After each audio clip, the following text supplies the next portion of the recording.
안녕하십니까. 뉴스데스크 강원입니다.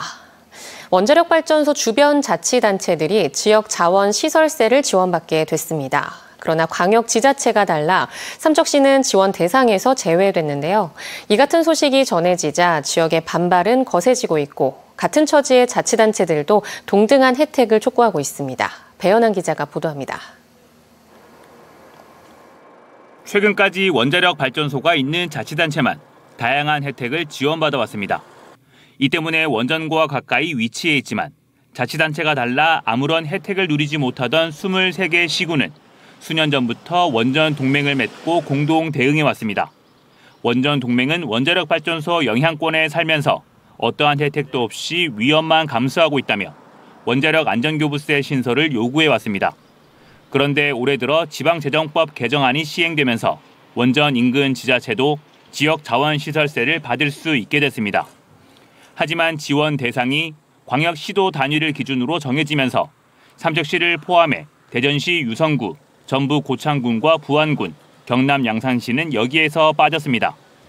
특히 삼척 원덕은 울진 한울 원전구와 직선 거리로 불과 10km도 떨어지지 않았고 삼척시에는 방사선 비상 계획구역도 62개 마을이나 있지만 지역 자원시설세를 받을 수 없는 겁니다.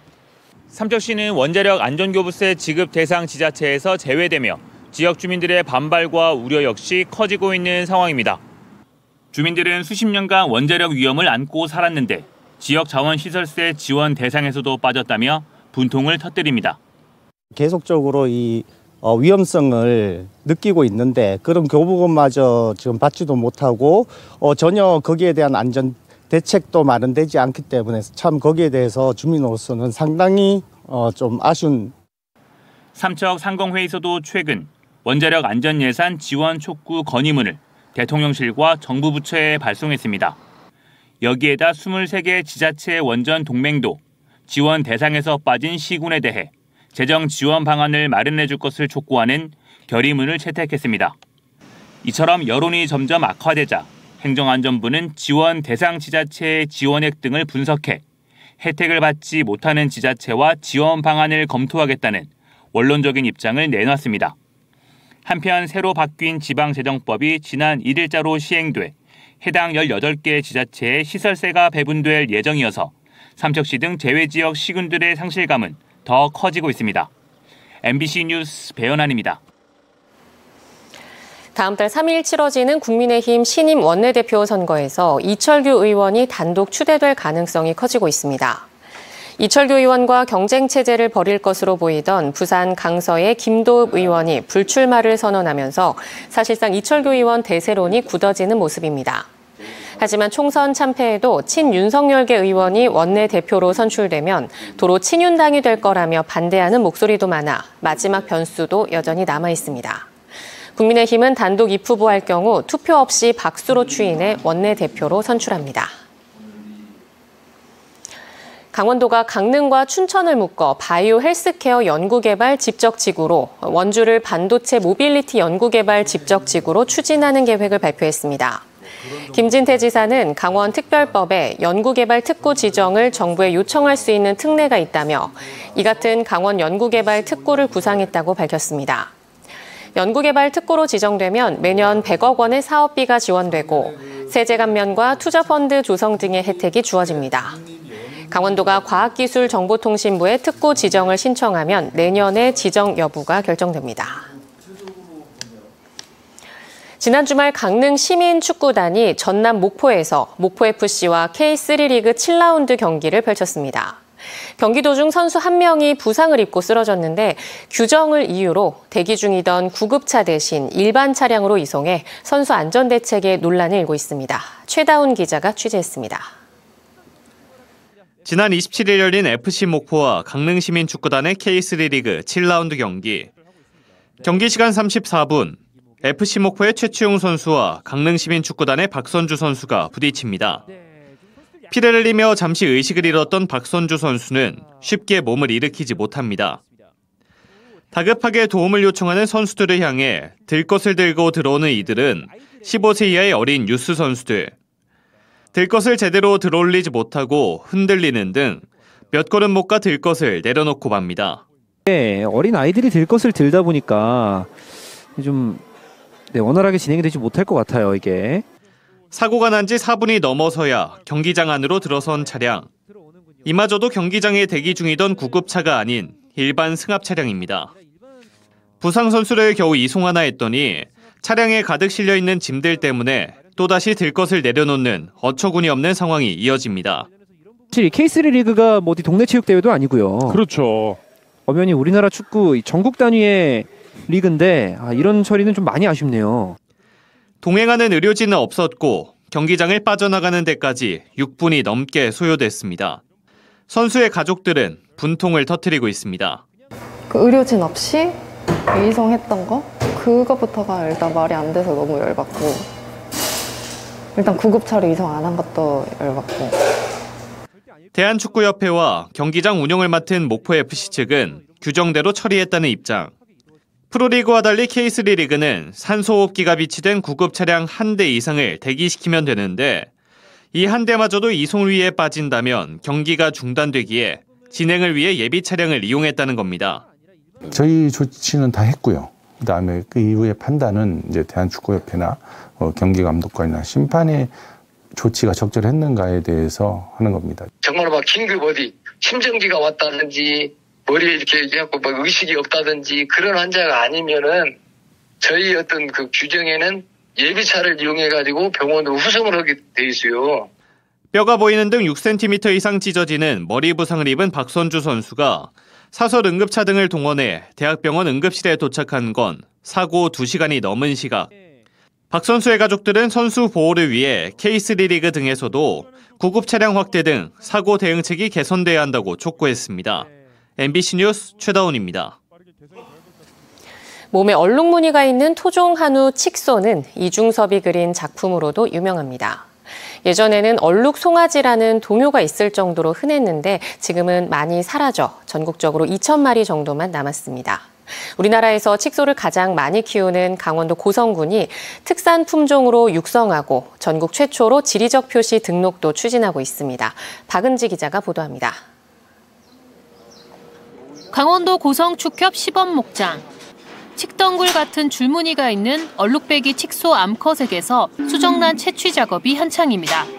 일주일 전 숫소에 정액을 넣어 여러 개의 수정란을 만들었고 이를 회수해 대리 모인 한우 암소에게 이식하면 칙소 송아지가 태어나는 겁니다.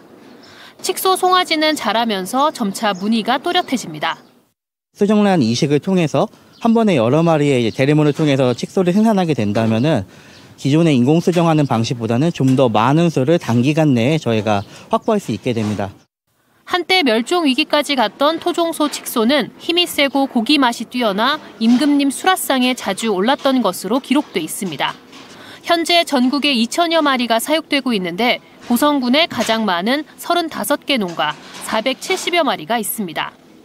강원도와 고성군이 2016년부터 수정란 생산, 이식 사업을 추진해 매년 120에서 130마리씩 사육 두수가 확대되고 있습니다.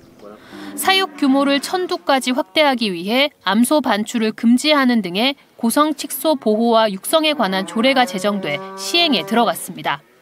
전국 최초로 고성 칙소의 지리적 표시 등록도 추진돼 6월 말쯤 등록될 전망입니다. 저희가 이제 그 지리적 표시 등록을 하고 그러기 위해서 저희가 용역을 줬었는데 그 용역 업체에서도 칙소에 대한 뭐 나트륨이라든가 단백질 성분 이런 게 한우보다 탁월하다. 이제 그런 쪽으로 좀 분석이 나왔고 해서 한우보다 긴 사육 기간과 작은 체구 등 약점을 브랜드 가치로 극복하고 사육 기반을 확대한 이후에는 안정적인 유통망을 확보하는 것이 과제입니다. MBC 뉴스 박은지입니다. 학교 급식 노동자는 폐암에 걸리면 산업재해로 인정받을 정도로 열악한 환경에서 일하고 있습니다. 특히 기름에 튀기고 볶는 조리를 할 때 나오는 미세입자가 가장 위험하다고 지목받는데요. 이런 문제점을 해결하기 위한 튀김 로봇이 등장했습니다. 김도균 기자가 취재했습니다. 급식 조리실의 튀김기 앞, 사람 대신 로봇팔이 분주하게 움직이고 있습니다. 치즈 스틱이 든 트레이를 들어 올리고 튀김기 빈 곳을 찾아 조리를 시작합니다. 튀김이 끝나면 기름을 털어내는 섬세함도 보여줍니다. 고등학교 급식조리실에 처음으로 배치된 튀김 로봇입니다. 튀김 로봇으로 인해서 저희 작업자들이 튀길 때 당시에 그 앞에만 계시지 않더라도 조리흉에 대한 어느 정도의 많은 예방, 그리고 수치상으로 한 10배 정도의 절감 효과가 있다는 걸 보실 수 있을 것 같습니다. 최근 5년 동안 폐암 진단을 받은 급식 노동자는 강원도에서만 6명. 튀김이나 볶는 조리를 할 때 발암물질인 미세입자 조리듐이 나오는데 장기간 노출되면 폐암 발병 위험이 크게 높아집니다. 죽음의 미세입자로 불리고 있어 정부도 2021년부터 학교 급식 종사자의 폐암을 산업재해로 인정하고 있습니다. 솥에서 할 때는 아무래도 이제 그 기름 연기가 많이 나니까 저희가 이제 폐 쪽으로 많이 신경을 쓰는데 환풍기와 같은 환기 설비 개선이 중요한데 방학 기간 공사 수요가 몰려 시설 개선은 더딜 수밖에 없습니다. 튀김 로봇을 도입한 강원도 교육청은 환기 설비 개선 전까지 조리원들의 발암물질 직접 노출을 줄일 수 있을 것으로 기대하고 있습니다. 한 대당 아까 말씀드린 1억이라고 그러는데 저거는 1억 이상의 값어치가 있지 않을까. 한 사람의 생명은 얼마나 소중합니까? 튀김 로봇 가격은 한 대에 1억 원. 강원도 교육청은 튀김 로봇 배치를 신청한 모든 학교에 예산을 편성해 주기로 했습니다. MBC 뉴스 김도균입니다. 정부의 의대 증원 방침을 놓고 의료계가 강력 반발하는 가운데 강원도는 일부 병원의 진료 차질이 더욱 심화되고 있습니다. 강원대병원은 5월 1일, 6일, 15일 휴진하며 오늘부터 일부 교수들은 초진 환자 외래 진료를 보지 않습니다. 강릉 아산병원과 원주 세브란스 기독병원도 주 1회 휴진을 점검 중인 것으로 알려졌습니다. 이런 가운데 경북대, 경상국립대, 제주대가 증원 규모를 줄이고 있고 강원대도 이번 주 회의를 열고 최종 결정할 계획입니다. 지난 3월 윤석열 대통령이 강원도를 방문해 케이블카 추가 건설을 약속한 가운데 강원도 내 6개 시군이 추진 중입니다. 강릉시는 영진과 소도를 잇는 북강릉 해상 케이블카 건립을 추진하기로 하고 다음 달 주민 설명회를 개최할 예정입니다. 삼척시는 대일이 동굴 지역의 환선골 주차장에서 덕항산 정상까지 케이블카 건립을 진행 중이며 고성군은 울산바위를 잇는 케이블카를 민간 투자 형식으로 추진하고 있습니다. 또 원주와 평창, 철원이 사업을 희망하고 있습니다. 강원도는 제1회 추가경정 예산안 규모를 당초 예산보다 4,312억 원 늘어난 8조 174억 원으로 편성했습니다. 강원도는 SOC 확충, 재난재해 대응, 보건의료 서비스 강화, 사회적 약자 지원, 육아 부담 완화 등에 1,723억 원을 배정했습니다. 또 농산어촌 활력 제고에 538억 원, 미래전략산업 육성과 지역경제 활성화 사업에 500억 원, 신청사 건립 사업에는 225억 원을 투입할 계획이며 추경 예산안은 다음 달 23일 도의회 본회의에서 확정됩니다. 춘천교육대학교가 2026년 출범하는 1도 1국립대인 통합강원대학교 합류 여부를 내일 결정합니다. 춘천교대는 내일 오후 4시 30분 교수와 교직원, 학생 등 19명으로 구성된 대학 평의원회를 열고 찬성으로 뜻이 모이면 강원대와의 통합 논의를 본격 시작합니다. 앞서 대학 운영위원회와 교수회는 강원대와의 통합 추진에 찬성 입장을 밝혔습니다. 강원뉴스 마칩니다. 시청해주신 여러분 고맙습니다.